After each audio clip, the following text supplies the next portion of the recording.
Next teller is a very interesting dude. Interesting dude. Interesting dude. An interesting dude usually means a little bizarre. And I would think that's true. Jeff Peisner lives with his wife, Laura. Excuse me. She's rather famous. Hi, Laura. Hi. Oh, are you going to hear more about Laura? And I wish this phone wouldn't jiggle-jaggle this way. But anyway, he moved here with their beloved dog, Dot. And 9 years ago, Jeff retired a little bit early from being a school teacher. Yeah. Yeah, he still smiles, too. That's why I'm smiling. He's lived in western North Carolina, though, in the mountains for more than 30 years. He's new to OLLI, and he's loving the connections that he's finding through OLLI. Jeff decided to take the storytelling class to push himself in developing some skills in the new performance area. He said he's enjoyed the class and it's been a fulfilling and enjoyable experience. Gracious as he is, and Jeff really is gracious, he did say that I promise him $5 20. to say so. Oh, now it's 20. Ladies and gentlemen, Jeff Peisner, you're going to have fun. Thank you, Chuck. That was an awesome story. Tough act to follow. You're great. My wife, Laura, raise your hand, please. And I have been together 25 years. Yes, woohoo! I was a math teacher. Laura's a hippie. Laura loves tie-dye. I'm wearing this in honor of Laura. First time I've worn it. She's got, I don't know how many tie-dye shirts. She's got tie-dye pants, tie-dye socks. She's got a tie-dye hoodie, tie-dye scarves. We sleep on tie-dye pillowcases. And you can't tell it now, but her hair is kind of tie-dye. It's got black and brown and gray, and because she's a swimmer, there's highlights of blonde and red in it, and it goes in all different directions, just like tie-dye. So Laura the hippie used to live in a commune in the Cascade Mountains in Oregon. She lived in a tiny little cabin, and in the winter she would walk barefoot in the snow on the hiking trails.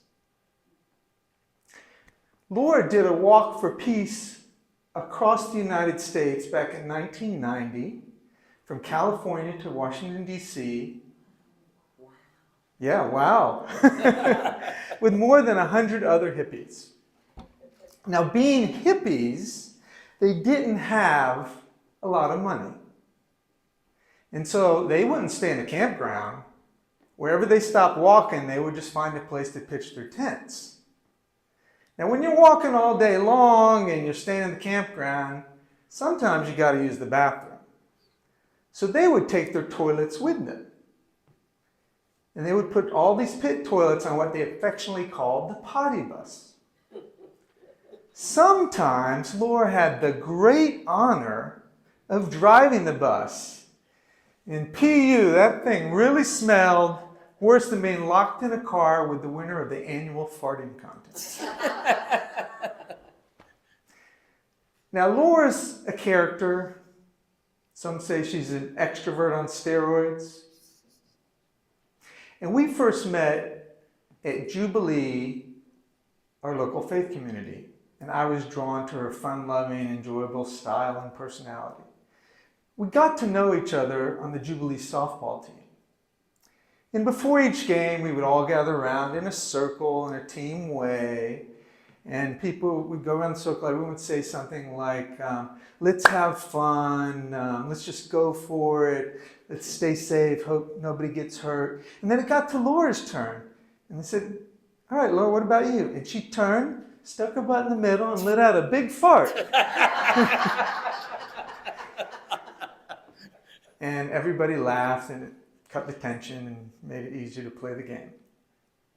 Now at Jubilee, our faith community, we always have on Sunday a meditative time.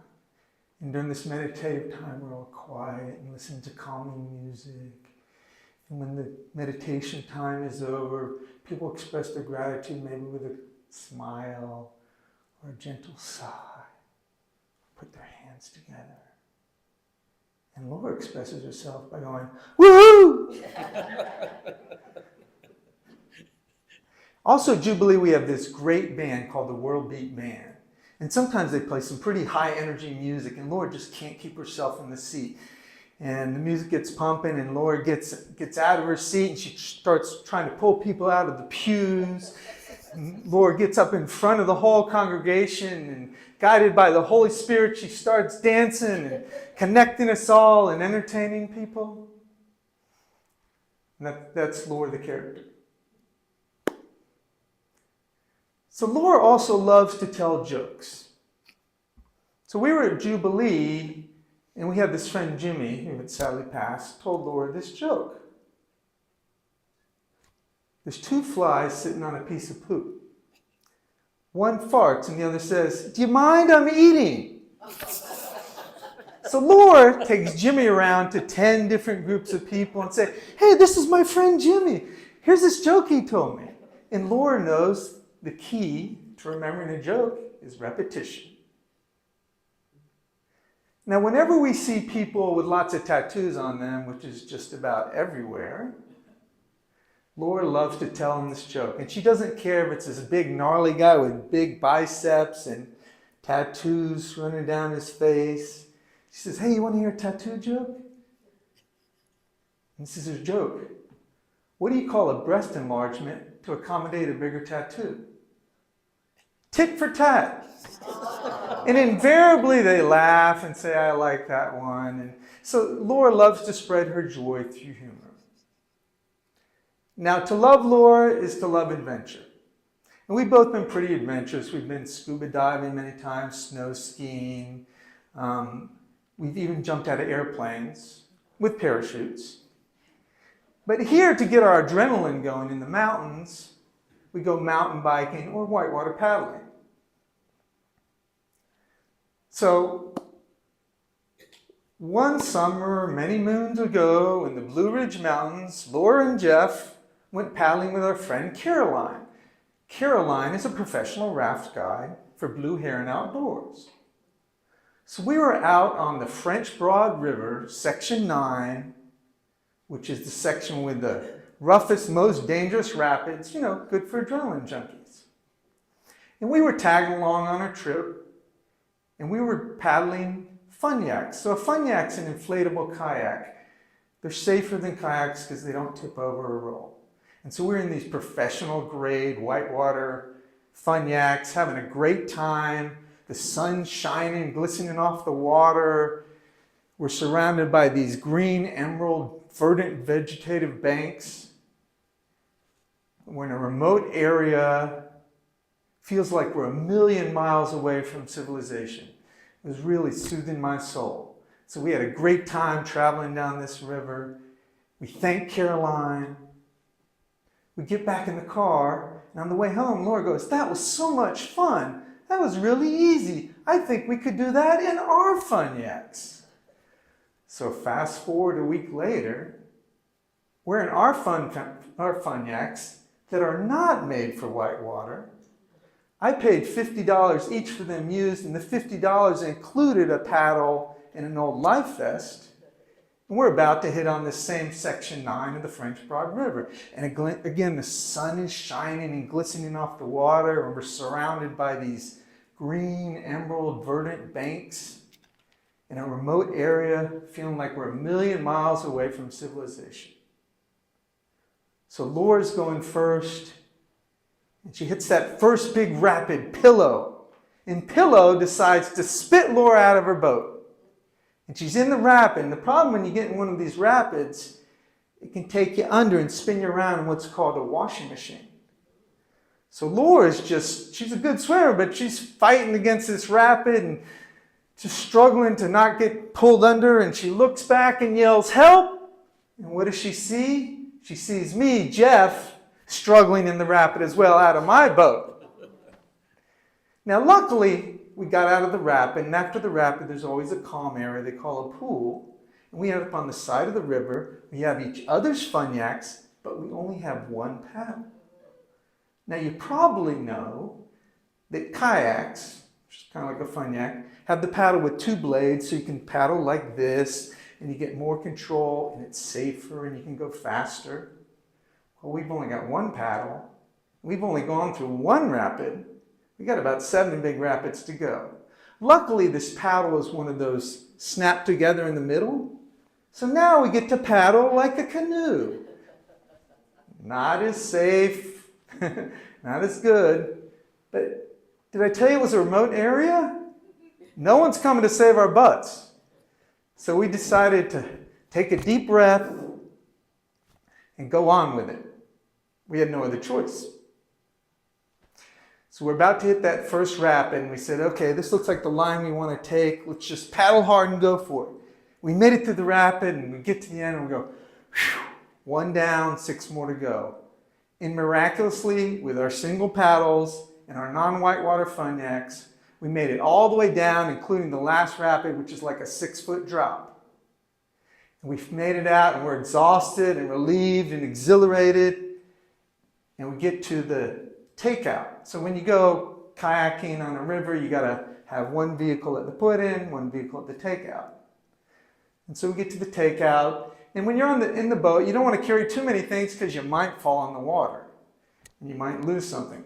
So we have one key for my truck at the put-in, one key for Laura's car at the takeout, and we tie it like 3 times around our bathing suit string so we won't lose it. So we go, okay, Laura goes, okay, let me get my key out and we'll get in the car. Now, Laura had this unusual hippie type of car where she had 2 different locks on the passenger door and the driver's door, and then a 3rd lock for the ignition. And so Laura tries to get in the car, and she goes, dang it, I've got the ignition key. I can't get in. I said, don't worry, baby, I got a key. Well, you know what? I also have the ignition key. So we're not getting in the car. And it's about a 10-mile walk down a dusty dirt road to get back to the put-in. And it's already mid-afternoon, and we're too tired to do that. So we say, well, we got to find someone to take us back. And we said, well, our best bet is probably to find someone here in the parking area at the takeout. So the first person we see is this guy with a mean look on his face, and he's got a fire going, and he's got a tent there, and all his things around there. We think he might be living there. We say, well, let's see if we can find someone a little friendlier looking. So the only other people we saw in the parking area were this couple, and Laura goes, I think they're on a date. We conferred and we said, well, Jeff, it's probably better you stay with this guy. He looks a little rough. And so Laura goes up to the people and explains the situation to them. They said, sure, we'll take you back.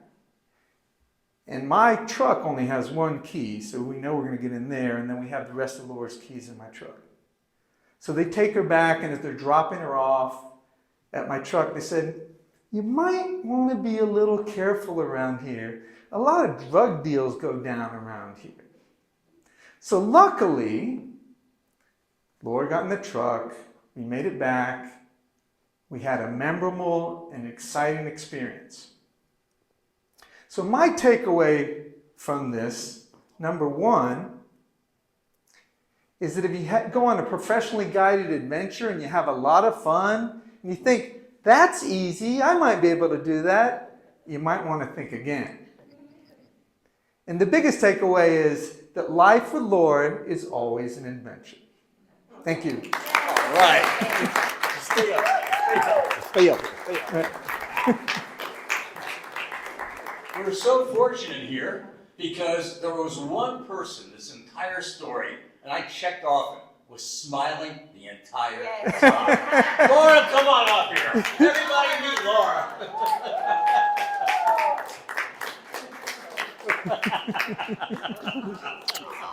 Sorry, I don't have tie-dye on. I was at a funeral today.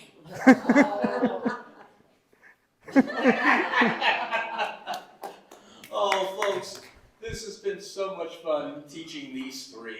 And there was also a 4th person in our class. And the 4th person is a dear friend. You might notice him. He's wearing orange. Oh, Donna, come up here. Donna.